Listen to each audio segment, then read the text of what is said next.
A man has written to me and he says, "It seems imperative to me to know what was the original error that led to existence." And yet, he said, "How can there be an error when I have realized that God does not make mistakes?"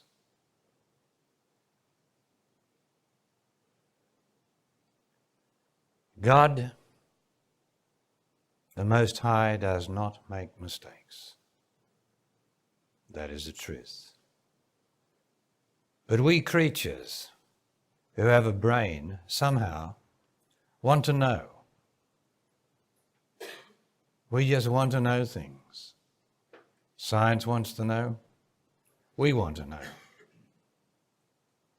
But the truth is, there's nothing to know except God does not make mistakes. So everything is absolutely perfect, if only we don't want to know anything. Amazing, isn't it? The more you know, the more doubts you get, because there's always more to know. When you know something, there's always more to know. And it's never-ending struggle. Like science, because we've got the scientific mind now, to want to know. Like the philosophers, they want to know. And they all come up with the wrong answer, really, because there's so many philosophies, each one thinking it's the right answer, but it's all a result of wanting to know. There's no need to know. But we creatures with brains, we have to be very careful. The brain is the thing that wants to know. That's the humanity. That's the humanness of us. And that humanness has to be overcome by stop being curious, stop trying to know, because the spiritual state of God realization is knowing nothing and not needing to know anything, because God or it, whatever it is that controls every minute, that made everything is in charge. If you know that something holy, something incredibly brilliant and indescribable and good is in charge, what more do you want to know? I've endeavoured to tell you what the trouble with existence is. And that is man's and woman's violence, which arises from their sexual ignorance, sex instead of love, which causes emotion. That's behind all the wars, all the acquisitiveness, all the takeovers, everything. Is because the people concerned have not realized that God does not make mistakes. We think there's mistakes, but then we've got human brains. And human brains divide everything, always emphasizing the not good more than the good. Now, going back to the man's questions, the first one I've answered. God does not make mistakes. Everything is perfect. Even though he kill me, still will I trust in him, said Job 6,000 years ago. Even though he slay me, still will I trust in it. My goodness gracious, that's quite a trust. That's quite a knowledge that God does not make mistakes. That if it kills me, if it slays me, then it is right. And I don't need to question that. I don't need to say, why is it happening to me? Why did this happen to me? God does not make mistakes. It's happening to me because it is right. That's all. And that becomes my whole life. My whole life is right. Whatever happens, it's right because I am under the protection and the guidance and the benevolence of the Most High. And anything that my silly brain perceives as not good is just a part of the vast whole, which is certainly greater than 60 or 70 years of life, of living.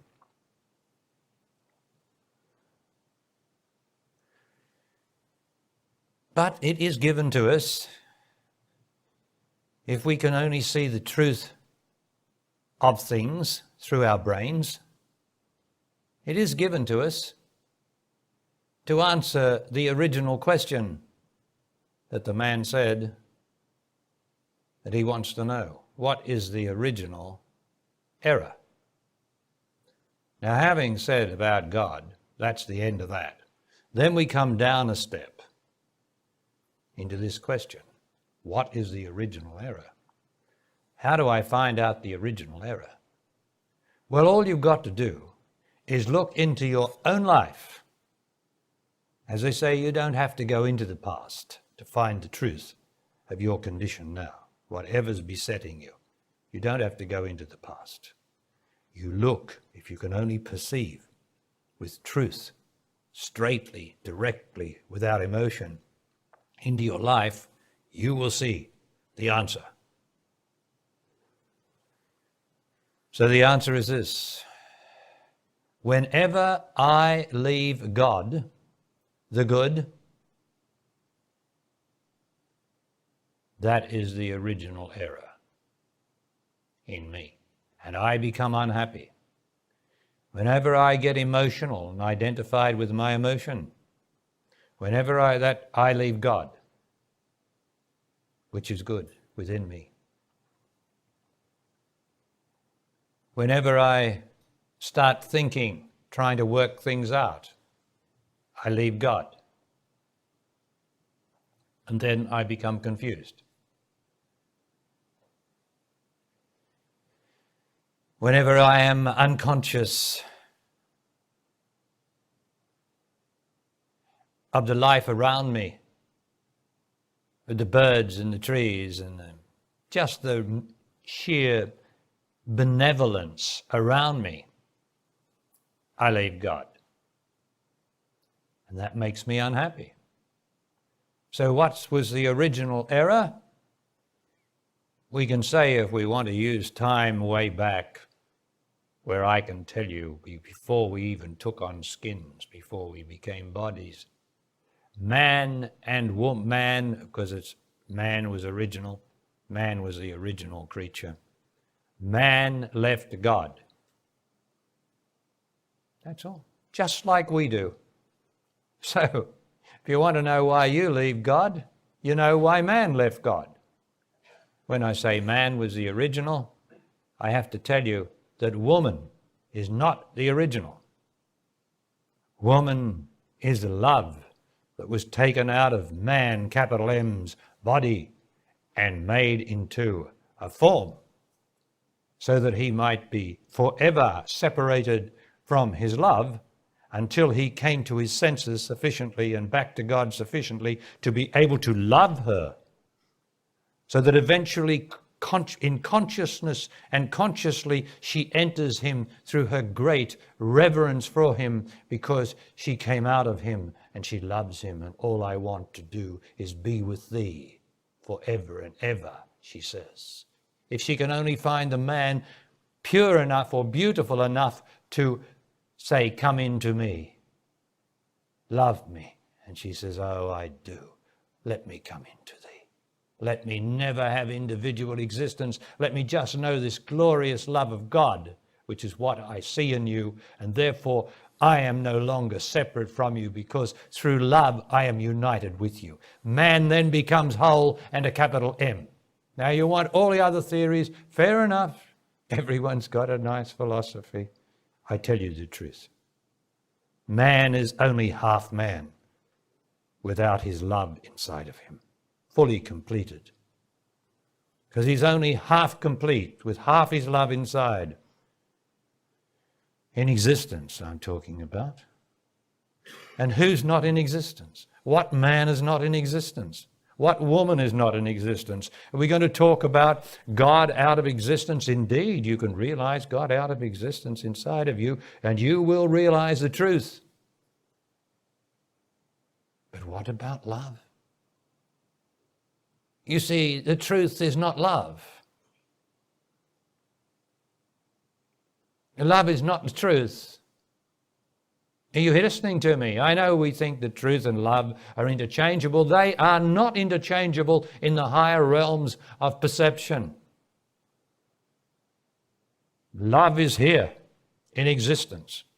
This is the place of love. And if ever you realize God, God outside existence, that means inside of you, beyond, right in the depths of being. If ever you realize that, you will realize the truth. You will not realize love.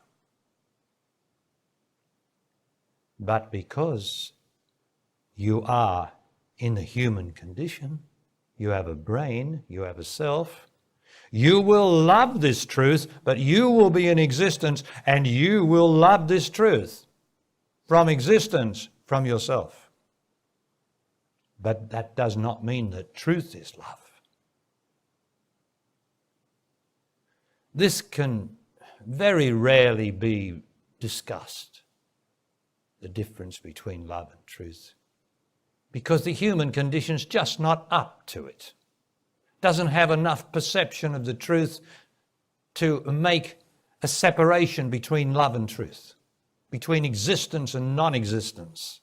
Doesn't have enough depth of perception, so I can't speak about it. When I do, people tend to get confused and tend to defend their own position. Whereas in truth, there's no position, there's only the fact and the truth. And the truth is that deep inside you is the truth. And here in existence, where you have a brain, is love. There is no love in truth. So, but we're all in existence. There's no man or woman who's not in existence. So we all need love. We all need to find what I call a completion. For there's nothing more beautiful than the completion that man can receive in a good woman. It's a completion. It's greater than a fulfillment. Completion is far greater than fulfillment. And to have discovered in existence the love of a woman that can complete you is just, well, completing. And for a woman to discover a man that she can actually truly love as divine, because all men are divine. Well, let's not make anyone special. All men are divine. All men are God. Deep down, underneath all the conditioning and the troubles and the burden of the self. But if a woman can find a man who truly loves God, you see, he's got to love God. He's got to love God or he's not good enough, meaning there's no goodness but God. And he's got to love that invisible world. He's got to love that good, the good in life. He's got to have a sense, not a love for, but a sense of the sparrows and the butterflies and the grass and the ocean and the created universe. He's got to have a sense of the beauty of it. And of that he gets a sense of the God behind it, the good behind it. He's got to have that, for a woman cannot love him unless he has that impersonal love. If he loves her and her alone, a real woman's going to say, stop it, stop it. You're sentimental, you're attached to me, you're hanging on to me, you're not conscious enough. You must love God first before me. She mightn't say that, but I'm saying it for her. We tend to love objects because we're objective. We've learned to be objective. The scientists have taught us to be objective. Once we were taught to be emotional by the wrong Christian religion, which made us emotional, believing in things, believing instead of knowing. So we got all emotional about Jesus and about, well, you can see it in the great paintings, the masterpieces of the Middle Ages and those sort of things, and the Renaissance. You can see it there, the imagination of sentimentality of God and what is good. We got emotional. And so the scientists had to say, well, look, anyone who's emotional is not going to see straight, they're not going to be objective, so let's get rid of this subjectivity, which is emotional, and let's see the fact as best we can. And that was laudable. That was praiseworthy. But the only thing was that they threw, the baby out with the bathwater. Because if only we hadn't got emotional about religion, about Jesus and all the rest of it, and all the tears and the statues crying and all the other stuff, all that rubbish, which is psychic, anything is possible, all magic's possible. What's it matter? It's not true. Doesn't make me more pure. Doesn't make me more beautiful. Doesn't make me love God more. No magic makes me love God more. It just entertains my mind and makes me ask a question, how did he or she do it? Another question. And when someone says how he or she did it, then another question will arise. Can I do it? I want to become a magician. I want to show the people how powerful I am and make the Statue of Liberty disappear. This sort of stuff. And so on it goes into error, instead of coming back to the source. Where did all these questions come from? Where did all this wanting come from? Where did all this driving into existence come from? It came from the run from God. It came because I haven't got the time to just be simple and start to return to that eternal place which is inside of me, which is the original place that the whole of humanity virtually has left. And so all the wars, the violence, all the need of booze and drugs is all because you and I, as man and woman, down through the ages, have left the God within us and become worshippers of the person, its thoughts and its emotions and feelings. We are worshippers of that devilish condition.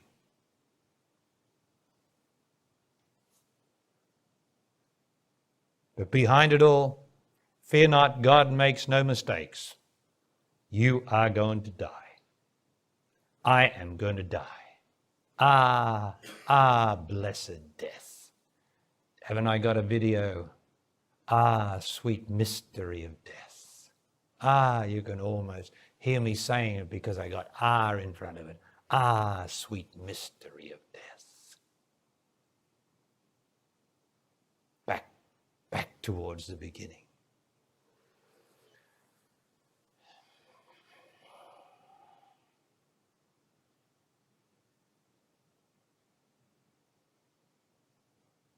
It is us who make the mistakes,